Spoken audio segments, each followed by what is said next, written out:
Chilling video here showing the moments a shooter opened fire at a high school ice hockey game in Rhode Island. Police now reviewing this footage showing the scramble to escape the gunfire. Tonight we're learning new details about the person behind the gun and the possible family dispute that may have led to this deadly shooting. Keep bashing us, but do not wonder why we go berserk. It really is chilling stuff.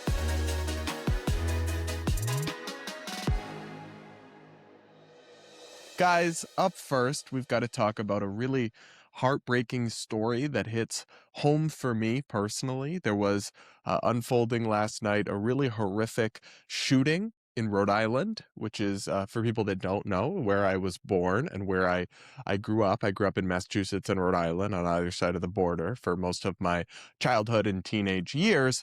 And it took place at a hockey rink, and actually a hockey rink that I personally have sat in the stands of on many an occasion as a teenager, watching my stepbrother play hockey at the time. So it was jarring for me, and it is unfortunately playing into a broader pattern of discourse and debate, because it has now come out that the shooter was a transgender identifying male. So without further ado, I'm going to play you some local news coverage, and we'll get into it.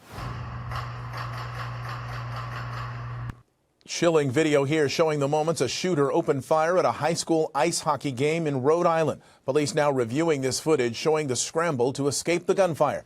Tonight we're learning new details about the person behind the gun and the possible family dispute that may have led to this deadly shooting. Our Michelle Fisher live in our newsroom with what investigators have just revealed. Michelle.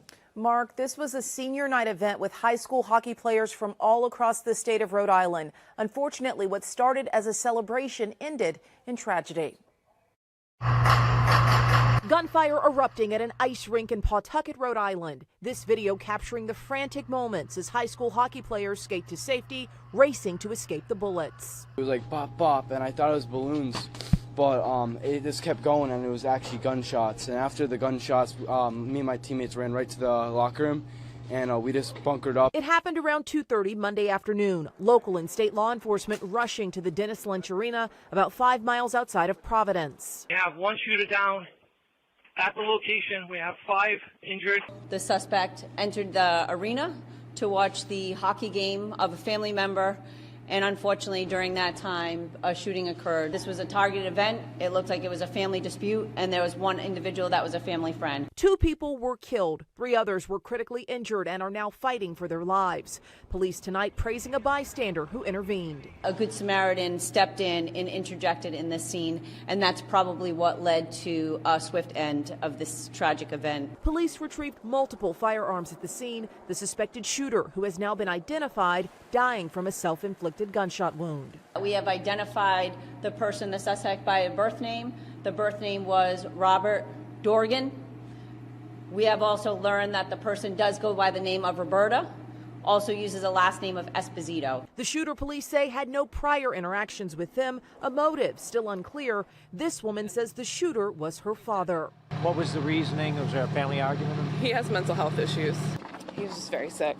If you have a loved one who you think is sick, trust your gut. And tonight, law enforcement in Pawtucket have not released the identities of those victims involved and say they are in the initial stages of this investigation, with the ATF and FBI now assisting. Live in the newsroom tonight, I'm Michelle Fisher, ABC 7 Eyewitness News. Michelle Fisher, thank you. So we're going to get into some more details that have come out about this shooter who did identify as trans and actually had an extensive and surprising digital footprint. So not exactly what you would expect from a transgender radical, because this person was apparently also very right-wing in certain ways. So anyway, we're going to get into some of these details and then the discourse that has emerged, and just more of my complicated thoughts on this. But first, my heart does go out to everyone involved. These stories are really always so depressing and so dark, but it kind of hits a little different when that's like literally stands that I have sat in. That is concession stand I have purchased items from. I don't know, something about it. You become a bit desensitized to really horrific stuff as a political commentator, as somebody who talks about the news or goes on television occasionally. But for me, this one kind of broke through because of that. And so I'm always horrified by this stuff, but this one really it did rattle me a little bit. So once again, my heart goes out to everyone involved. What a scary and terrifying experience, and my heart breaks for this family.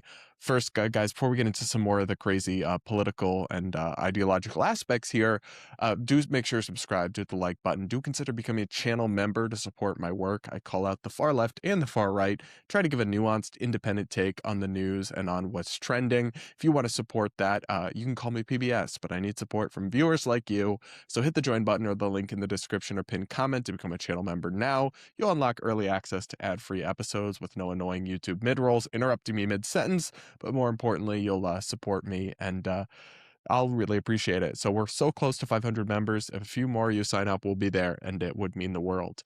Anyway, we're going to go ahead with this big story, and we're going to look to more details from the New York Post. Rhode Island hockey shooter Robert Dorgan threatened to go quote-unquote berserk in trans rights rant day before mass shooting. The crazed transgender dad who shot up a high school hockey game in Rhode Island threatened to go berserk in a trans rights rant just a day before he massacred 2 family members and injured 3 others. Robert Dorgan, who also identified as Roberta Esposito, killed himself after opening fire at the Pawtucket ice rink where his son was playing on Monday afternoon, less than a week after another transgender gunman shot up a school in one of Canada's deadliest mass shootings. The night before the bloodshed, the 56-year-old dad, who underwent gender reassignment surgery in 2020, made an ominous post on X in anger at someone calling trans Democratic Representative Sarah McBride a man. And then they shared this post and an interesting image of this person. And this is a direct quote from Robert's tweet: "Keep bashing us, but do not wonder why we go berserk." And this was just pretty recent, this post. And then just days later, this sick individual went on to kill his own family and commit this shooting. It really is chilling stuff. And this person's clearly disturbed. He was also a big fan of Nick Fuentes and did support Trump in 2024. So this person is all over the map politically, obviously very concerned about trans rights and about affirming trans people's identities and threatening to go berserk, but also a big fan of Nick Fuentes. So clearly what you have here is a deranged person who latched on to transgender identity and clearly was mentally ill for years. And it's one of those horrifying situations that I don't know what you do about it or how you stop it, but maybe there were red flags, maybe there's more information that will come out, and maybe this person could have been stopped before behaving in this dangerous and evil way. But it does contribute to a broader conversation that's happening online, and is happening across lots of different, especially right-leaning or media and kind of conversations about a supposed epidemic in transgender violence. And I've talked about this in the past, or in trans mass shooters, how until at least very, very recently, if you look at data sets that just go back over the last 10 or 15 years, there's no evidence to suggest that transgender people are overrepresented as mass shooters or as violent criminals or anything like that. And in fact, there's statistical evidence they're more likely to be the victims of violent crime than a non-trans person. And just generally speaking, I don't really believe in the kind of collective demonization and generalization of these things. The same way you'll hear progressives talk about how mass shootings are a white men problem, even though there's I don't know, hundreds of millions of white men who never commit mass shootings, and there's 100 that do. It seems crazy to me to extrapolate blame or guilt for that to an entire demographic group of people. And I feel similarly about this ongoing push, and we'll get to some specific people who are doing this and some of the talking points about trans people. I mean, there's over a million, I think 1.6 million people who identify as trans in America. And there's less than 10 of these high profile shootings in the last 5 years that people point to. And some of the ones they point to, it's not even, the person wasn't even trans. But regardless, even if you take at face value the claims and the narrative, you're talking about less than a 1,000% of trans people that do this. So I am just not sure how anyone who believes in individual rights and individualism could draw sweeping conclusions about entire population or justify some sort of collective crackdown on all trans people because of such a thing. The same way that, I would never support a crackdown on all Catholics if you just had suddenly a spate of Catholic people going out and doing deranged mass acts of violence. It doesn't follow to me that individuals from a certain group can do something and then you respond by cracking down on an entire group. That's like anathema to my values and to our Constitution in different ways that we can discuss. But I wanted to kind of lay the groundwork there, but I don't deny that there's obviously, and I've encountered this firsthand as somebody who's criticized extreme trans activism, there's an element of the trans activist movement and online spaces that is violent, very violent in its rhetoric and is obviously unhinged and radicalized. And I want to be open about how much of a problem that is and not deny or shy away from that without suddenly declaring every trans person in America a dangerous threat based on the actions of a handful of individuals. So I want to try to walk and chew gum at the same time on that rather than get to the kind of sweeping conclusive place that folks like Matt Walsh are at right now. So I'll read you a couple tweets from this right-wing commentator. Matt Walsh: I said 3 years ago that trans violence will only get worse. Now I say it again. It will only get worse. We must treat it like the epidemic that it clearly is. Trans ideology is a national security threat. He also said in another post, everything I've said about transgenderism for the past 10 years has been absolutely correct and totally vindicated.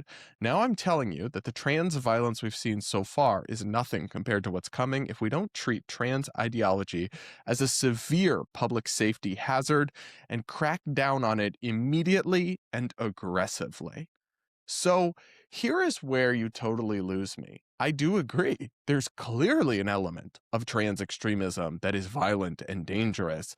You see this with the punch a turf rhetoric. You see like in the online Reddit forums where they're cheering violent. Like, I have encountered this firsthand. I don't deny for a second that is a real problem. But once again, we're talking about a population of over 1 million people in the United States of America.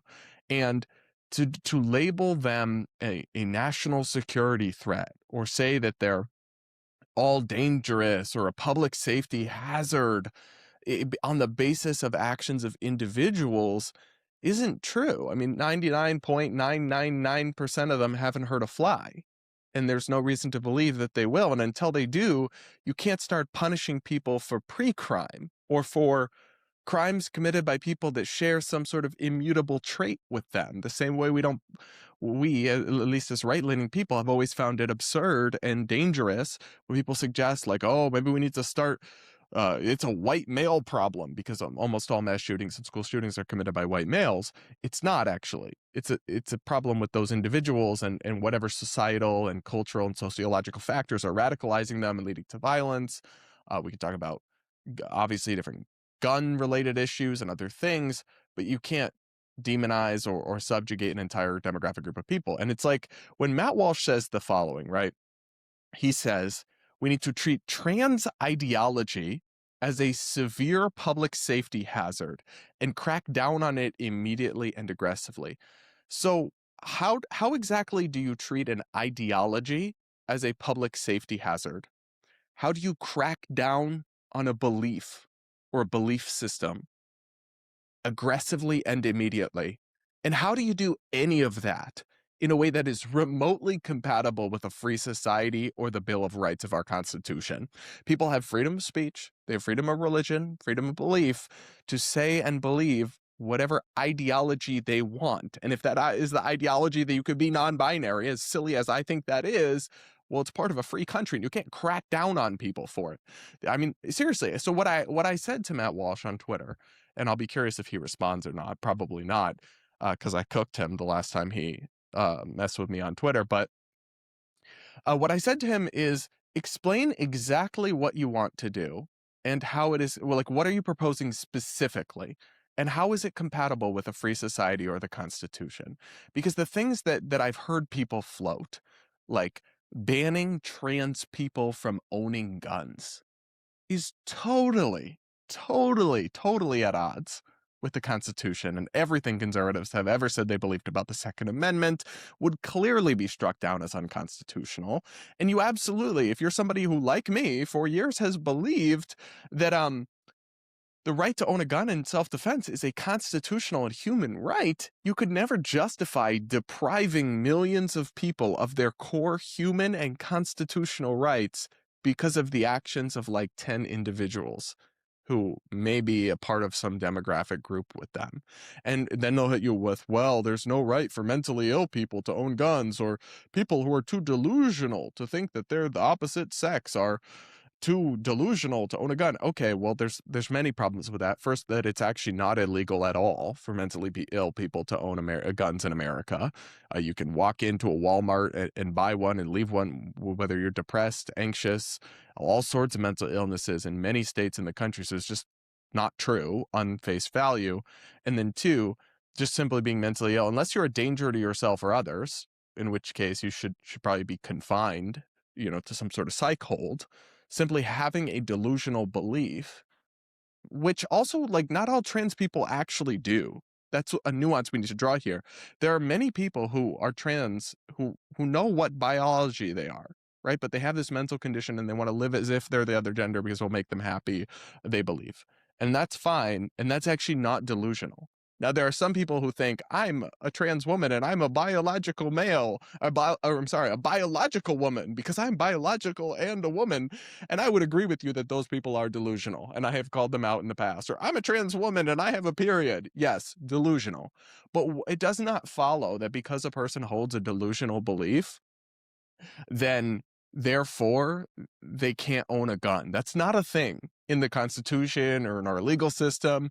And in fact, you'd be punishing people for thought crimes. I mean, there's all sorts of religious beliefs that different people hold that everyone else thinks are absolutely delusional and insane. There's people that think the earth are flat, that dinosaurs are not real. None of those people are banned from buying firearms because of that belief. That's not how it works. Another thing I hear, oh, okay, reopen the asylums, consign all. So you want to put millions of people into basically behind the bars in mental institutions because of like what 8 individuals did. I'm never going to support that. That's an egregious violation of liberty and individual rights. So it's like, that's why they keep it vague and they say, we just need to crack down. We need to treat it like a serious threat. Give us specifics about what it is exactly that you want to do. Because right now, it feels like they're all just hopping on this to just demonize all trans people and push a culture war. And they're vastly oversimplifying the issue, misrepresenting statistical reality, and just kind of doing away with the whole pretense that we actually believed on the right of center politically in things like the Second Amendment and individual rights and limited government, because suddenly you have these loud voices online who want to just deprive all trans people categorically of civil liberties because of actions of a few individuals. And that's exactly the kind of collectivist, authoritarian logic and rationale that people on the right scream bloody murder about for years. And I understand you don't have to agree with the modern trans movement. Parts of it are deeply radical. I've countered that firsthand, and we should be clear-eyed about that. We shouldn't have mainstream media outlets using preferred pronouns for mass shooters and all of this stuff. But the right-wing conversation about this is just totally devoid of nuance and I think intellectual and principled consistency right now, especially on social media like on X. At least that's my take on it all. Again, I've been really disturbed by this story in Rhode Island. My heart goes out to everybody that's involved. You guys will have to let me know what you think in the comments below. Make sure to subscribe to the like button and do consider becoming a channel member to support me if you can.